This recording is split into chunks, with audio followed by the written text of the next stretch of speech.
তরুণদের নিয়ে নতুন রাজনৈতিক দল গঠিত হতেই পারে, তবে তাদেরই ক্ষমতায় বসানোর মনোভাব থাকলে অন্তর্বর্তী সরকারের পক্ষে তা সামাল দেবার অবস্থা নেই বলে মনে করেন ঢাকা বিশ্ববিদ্যালয়ের রাষ্ট্রবিজ্ঞান বিভাগের অধ্যাপক ডক্টর সাব্বির আহমেদ।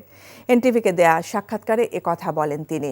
আর ক্ষমতায় আসার আগে এবং পরে রাজনৈতিক দলের কথা ও কাজের মিল না থাকলে কি হতে পারে ৫ আগস্ট তা দেখিয়ে দিয়েছে বলেও মন্তব্য করেন তিনি। বর্তমান বাস্তবতায় বিদেশি শক্তির সাথে সম্পর্ক উন্নয়ন ও সহায়তা বাড়ানো অন্তর্বর্তী সরকারের জন্য গুরুত্বপূর্ণ বলেও মত তার। রিপোর্ট করছেন রোকন উদ্দিন। ৫ আগস্ট শুধু ক্ষমতার পালাবদলই ঘটেনি, দেশের প্রেক্ষাপটে বদলে গেছে অনেক কিছু। রাজনৈতিক দলের চরিত্র আর জনগণের সাথে সম্পৃক্ততা কেমন হবে তাও নতুন করে ভাবার সময় এসেছে বলে মনে করেন বিশ্লেষকরা। দেশের প্রয়োজনে যেই সংস্কার নিয়ে এত কথা তা শুরুর পাশাপাশি যে কোনো রাজনৈতিক দলেরই ক্ষমতায় আসার পর তা বাস্তবায়ন করাও গুরুত্বপূর্ণ বলে মনে করেন ঢাকা বিশ্ববিদ্যালয়ের এই অধ্যাপক। ধরে নিচ্ছি যে বিএনপি ক্ষমতায় আসবে, ধরে নিচ্ছি আর কি, তাদেরকে বলতে হবে যে আমরা যদি ক্ষমতায় যাই এই কাজগুলো করব। তারা ৩১ দফা করবে না, এটা আমি জানি, এলে বলে লাভ নেই।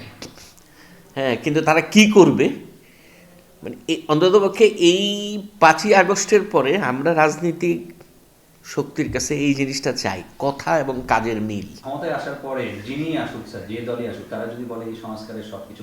যমুনা রাইস কুকারে আছে 3-in-1 function. Jamuna rice cooker, smart রান্নায় আধুনিক জীবন। হ্যাঁ, বাতিল হইলে আমরা বলে নেব যে এরা বিশ্বাসঘাতক। তাদের কাছ থেকে লিখিত নিতে হবে, আপনার পরিষ্কার কথা ওয়াদা করতে হবে তাদের, এবং সেটা হবে মানে kind of consensus, grand national consensus. এর মাঝেই ছাত্ররা নতুন দল গঠন করবেন বলে জানিয়েছেন প্রধান উপদেষ্টাই। তা নিয়েও আলোচনা আছে দেশ জুড়ে। ডক্টর সাব্বির আহমেদের মতে নতুন দল গঠন হলে ৫৩-র সাথে আরেকটি নিবন্ধিত রাজনৈতিক দলের সংখ্যা বাড়বে, কিন্তু মূল বিষয় হিসেবে সামনে আসবে তাদের উদ্দেশ্য। হয়তো ওনারা মনে করছেন যে এই রাজনৈতিক দলকে তৈরি করার অর্থ হচ্ছে একে কোনো না কোনোভাবে ম্যানিপুলেট করে ক্ষমতায় নিয়ে আসা, কিন্তু সেটা কোনো দিনে সম্ভব না। আমার মনে হয় না এটা সম্ভব।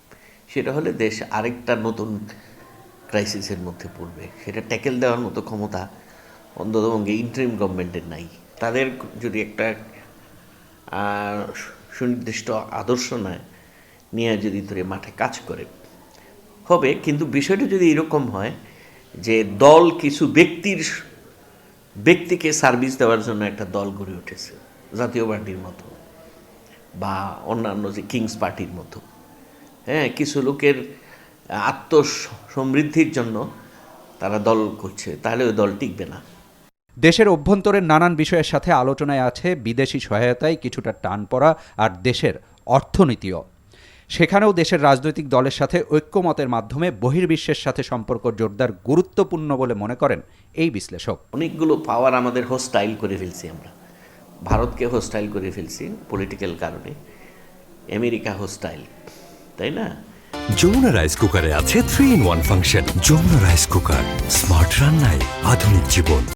এখন আপনার অর্থনীতি সংকটের মধ্যে, এখন আপনি এই বিদেশি সাহায্য ছাড়া আপনি চলতে পারবেন না।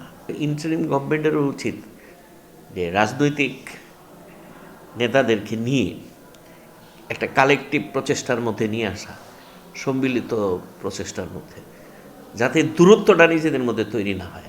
নির্বাচন নিয়ে অন্তর্বর্তী সরকারের রোডম্যাপ ঠিক আছে এবং নির্বাচন কমিশন তার সক্ষমতা অনুযায়ী স্বাধীনভাবে কাজ করার সুযোগ পেলে গ্রহণযোগ্য নির্বাচন হবে বলেও মনে করেন ডক্টর সাব্বির আহমেদ। রোকন উদ্দিন, এনটিভি নিউজ, ঢাকা।